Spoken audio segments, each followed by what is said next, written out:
My mom's parents moved with their 5 young children to Dodge City, Kansas in 1964, the year before the infamous Arkansas River flood of '65.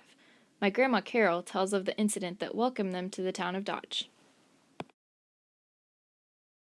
Well, when I first saw the flood coming into Dodge, we were up on a hill and we saw it not even coming down the river, but on both sides of the river.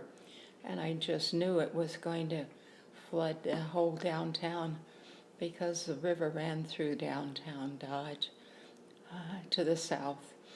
And it did. The flood went clear to the railroad tracks, and a lot of people didn't think it was going to reach them, and they stayed with their houses and had to be rescued by boat. I had the radio on, and they said to turn off your pilot lights on your water heater and your furnace.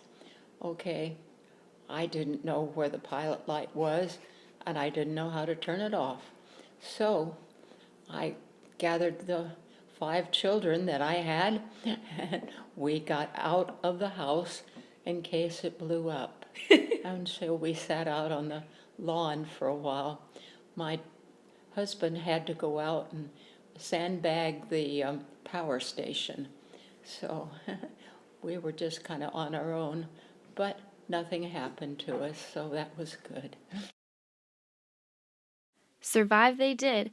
As one of those 5 children, my mom learned to call the historic cowtown of Dodge home.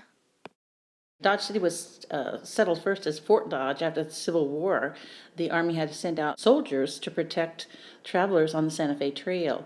And one of the first things they did at the fort was they needed to establish a bar, of course, which they couldn't do on base. So they went 10 miles west and established Dodge City. The first building was a brothel and a bar, of course, and it became a very wild town. In fact, get the hell out of Dodge meant get the hell out of any place that was wild and too dangerous to be staying.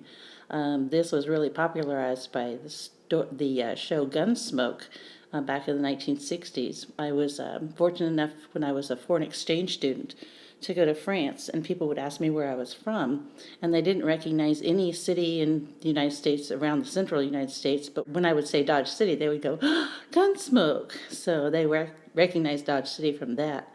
I just remember Dodge City was so windy, terrible wind. You couldn't even breathe. It is the windiest city in the whole United States, and when that wind is against you, against your face, you can't even breathe. You have to turn your head to breathe. And that was my memory of Dodge growing up. My dad also grew up in Dodge, and while he claims life was boring most of the time, he recalls a particular night of fun that he and his little brother observed from a Taco Tico parking lot. Back in the 1970s, when we came of age and began to drive cars, Wyatt Earp Boulevard was the main drag, and that's where we went, back and forth and up and down and up and down. One night, when it was popular to go streaking, a crowd formed on Wyatt Earp Boulevard, and everybody was there.